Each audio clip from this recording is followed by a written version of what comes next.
my friends, it is Amy Esther here, and today we are talking all about POTS, Postural Orthostatic Tachycardia Syndrome. We are going to learn all the things, how to get diagnosed, what are the symptoms, how do you know if you have it, what do you do if you do have it. We're going to talk about all those things today.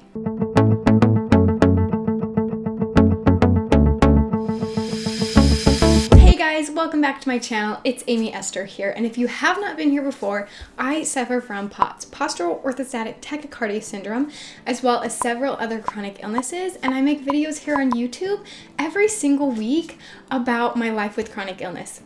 And I share tips and tricks about how to keep going, how to do this thing called life while you're living with chronic pain and chronic fatigue and all of these things. So today I wanted to share with you all about POTS so that people who are new, who don't know about POTS, whether you're newly diagnosed or you have a different chronic illness or no chronic illness at all, you just want to learn more about it, we are going to talk all about it today. So if you have not yet subscribed to my channel, make sure you hit that subscribe button, and please, if you enjoy this video, hit the thumbs up. That really helps my channel so that I know what videos you guys like to watch, but as well as YouTube knows what videos you like, and will recommend my videos to more people so we can make sure so many people, the whole world, can learn all about POTS. Because if you have POTS, you may already know this, that a lot of people don't really know a lot about it.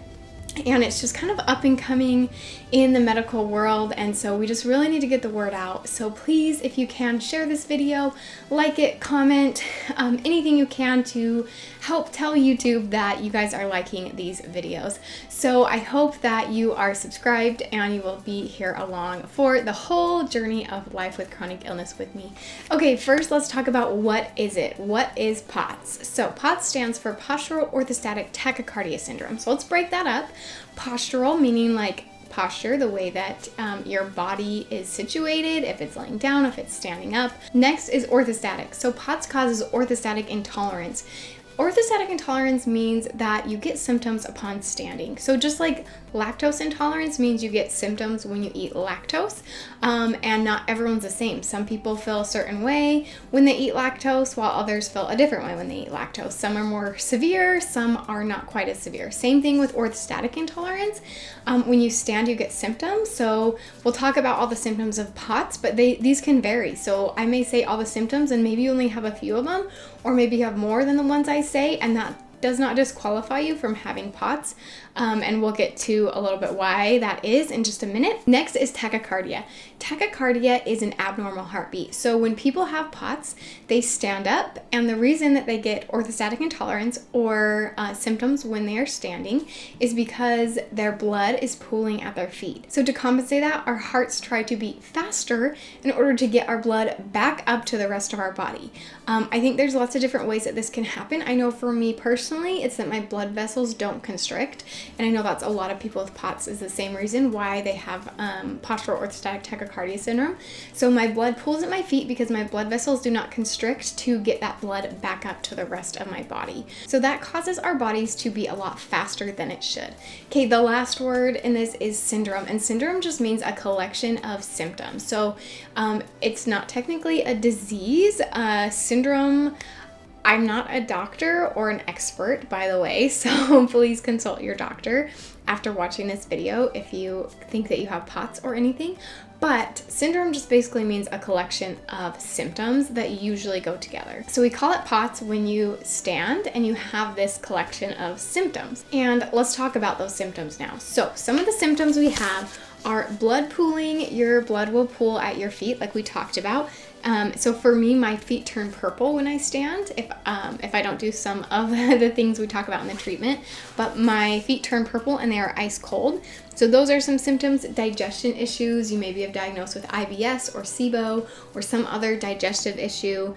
Definitely have fatigue, brain fog, pain basically everywhere all over your body, heat intolerance or cold intolerance, dizziness, especially upon standing, lightheadedness when you stand, fainting, and shortness of breath. So those are some of the symptoms. I actually have an entire video sharing symptoms of POTS because there are so many more than that. And POTS usually goes along with other chronic illnesses, so you might have a lot more symptoms than that. So I will link that video down below if you want to go more in depth into the symptoms. But basically, those are the most common symptoms that you'll see if you have POTS. Okay, next let's talk about how do they diagnose POTS. So, like we talked about, POTS causes symptoms upon standing. So for me, it took me a very long time to get diagnosed with POTS. I think about 3 years. And some people it takes longer than that. I've heard people say 6 to 9 years. Like, it can take you so long because all of your blood work will come back normally. So that's what happened for me. I got so much blood work on so many different conditions because I was having all these crazy symptoms all over my body because my blood was not circulating. And my doctors would test me for things and say, well, it's negative, so looks like you just have fibromyalgia or you just have chronic fatigue syndrome, which are definitely things, and I do believe I still have some, fibromyalgia as part of some of my chronic illnesses, but I just knew that wasn't the whole story. So basically, it's just hard to get diagnosed with POTS because there's really only one way to test for it, and that is testing your heart rate when lying down and standing up. So basically, to be diagnosed with POTS, you need to have your heart rate increase 30 beats per minute upon standing in the first 10 minutes, or increase above 120 beats per minute in that same time frame. So there's two ways to test for this. There is something called the tilt table test, which doctors who do a lot of POTS patients who have understood POTS, they will do the tilt table test. And that's just a table that you lay on and then they tilt it up and they test your heart rate during the tilting. Some people with POTS will pass out. You'll feel probably a lot of symptoms when they do this test. But the other way that they can test for this is if you go to maybe a general practitioner that doesn't deal with a lot of POTS patients, or maybe they don't know a lot about POTS, they will just have you lie down and test your heart rate, and then you will stand up and test your heart rate. So I actually tested myself when I first started figuring out that I had POTS. I'd been to lots of doctors, they didn't really know what was wrong, and so I tested myself at home, and that's a really cool thing about POTS is you can test yourself. So I just laid down, I tested my heart rate, and I was around 70 beats per minute. I stood up and I was at like 150 beats per minute within 2 minutes of standing. So that was a very clear sign that I had POTS. Called my doctor, got tested there and everything to get diagnosed.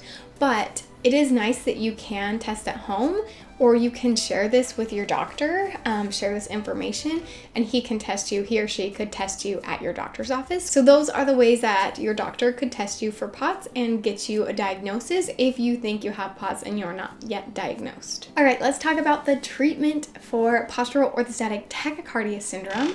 And I personally do a completely drug-free treatment. There are some drugs you can take. I don't know a lot about them because I've never taken them.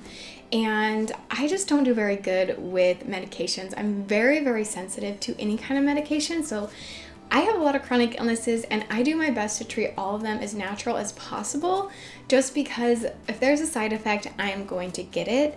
So unless it's a very major life or death type thing, I try to avoid medication, but you may need some. So talk to your doctor about those. I'm not going to mention them here because I just don't totally know a lot about them. And I will have a whole video coming out about treatment that goes more into depth. So I'm just going to say a few of the treatments for this one, but make sure you subscribe to my channel, turn on that bell notification so you don't miss when the full deep dive into treatment video comes out, because I will be having that on my channel soon. So here's some of the treatments. Compression socks. These have helped me the most. I wear 30 to 40 mmHg. Those are so helpful for me. So compression socks, low carb or low starch diet. I personally eat AIP paleo, changed my life. Lots of videos about that as well if you want to subscribe to my channel and hear more about that diet, or follow me on Instagram. I like to share my dinners, the things that I eat. So if you want more about diet, definitely head over to my Instagram. You need to have a high salt, high water, high electrolyte diet. So lots and lots of salt. If you need salt pills, those are definitely available and something that you can take to increase your salt. I personally just love salt, so I just dump it on everything and I don't take salt pills. But make sure you have a lot of salt, water, electrolytes. Just drink water all day long. Limit your triggers. So heat is a trigger for me, so I don't go out in the summer. Like really not a lot. I try to stay indoors as much as possible during the summer. Maybe light or cold, you have some kind of triggers, make sure you avoid those or limit them as much as possible.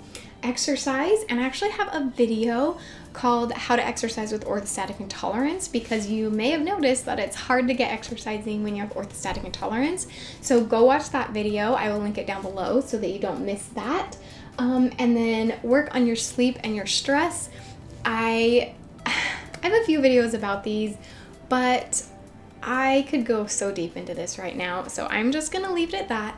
Try to get better sleep and try to decrease your stress. I will leave a link down below to my video about how I wake up early and how I get the sleep that I need. I will leave that in the description if you're interested.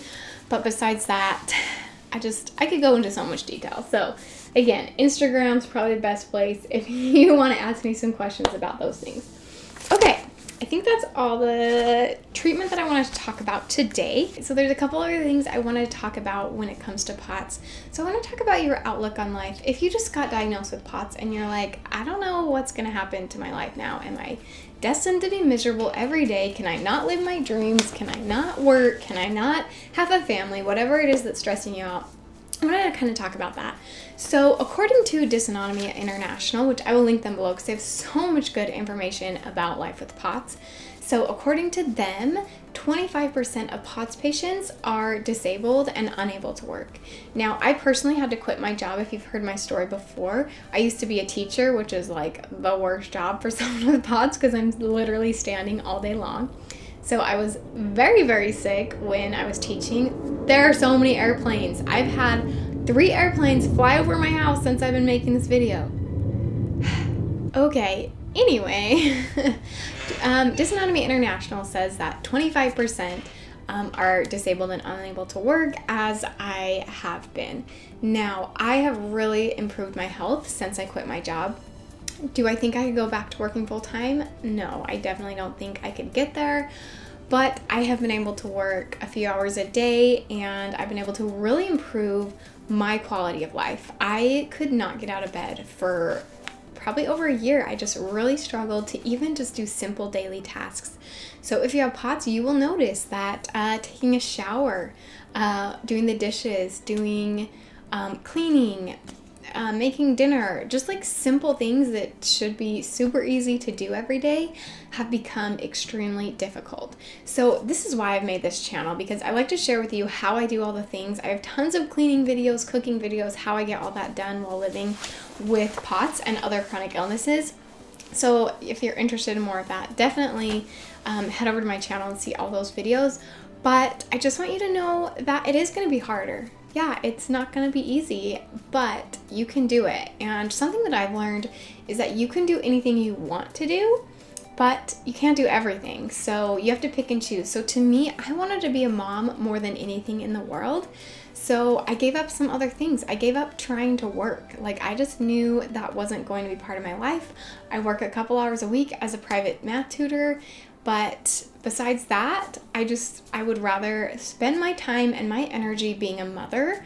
But maybe you want to work. Maybe that's your dream, is you want to own your own business, or you want to, I don't know, be a lawyer. I don't know what you want to do, but maybe you have a big dream for yourself and you're just gonna have to give up some other things in order to do that. You may have to give up some of your favorite foods. I eat AAP paleo, like I told you, and I've had to give up so many foods. That's a very, very, very strict diet, and I've just had to give up a lot.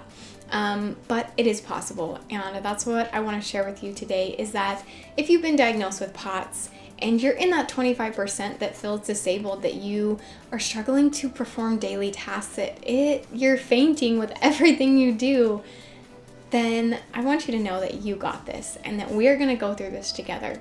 Now, going along with that, you might not be that severe. You might be part of the POTS group that can live normally. You might just have a few extra symptoms. I've met people who live completely normal lives. They just are a little dizzy all the time, and they seem to manage very well. But that's not everyone, of course. but that may be you. So don't think that you don't have POTS just because your symptoms aren't as severe as mine or as someone else. There's people here on YouTube who are in wheelchairs with POTS, and it's amazing to me that there's such a wide variety of us. So just know that if you have the symptoms, if you meet the criteria, that you most likely do have POTS. Of course, check with your doctor, because I'm not a doctor, I cannot diagnose you, but check with your doctor or your medical professional, and they can help you get through this and help you find a treatment plan that works for you. But again, you don't have to do exactly what they say. Do what you feel is right. There's lots of videos here on YouTube of people sharing their stories like mine. And just because someone throws a medication at you does not mean you have to take it. So just take it all with a grain of salt, especially things that I say. I'm not perfect either, so take that all with a grain of salt. And there's one quick other thing I want to talk about, which is the two types of POTS, and there's primary and secondary. Primary means it's just your only thing. Like, it's just POTS. You live a perfectly healthy life. Nothing else is going on except you have the POTS symptoms, and when you treat your POTS, it seems like your symptoms either get extremely better or go away. Or you have secondary POTS, which means that there's other conditions that are contributing to these POTS symptoms. So I have Hashimoto's, I also have PCOS, endometriosis, fibromyalgia, SIBO. I have lots of things going on. And so mine is secondary because I have all this other stuff mixed into it that honestly it's hard to tell, like, what are my POTS symptoms, what are my Hashimoto's symptoms, all of that. And so some of mine are mixed together, and so for me I need to treat all of my conditions in order to improve my POTS symptoms, if that makes sense. So that's one thing to remember. If you are secondary, you have maybe lupus or celiac or some other disease with POTS, that you need to treat both of them at the same time in order for your body to heal itself. Not that it's ever going away, because again, we talked about this. I've never met anyone who has had their POTS go away, unfortunately. But you can do this, you can live with this. We are gonna do this together. Make sure you subscribe to my channel. Please leave me a comment. I would love to hear your story. How long did it take you to get diagnosed? I know that it can be really hard to get a diagnosis for POTS, so let me know below how long it took you. Don't forget to subscribe to my channel, and I will see you next time. Thank you.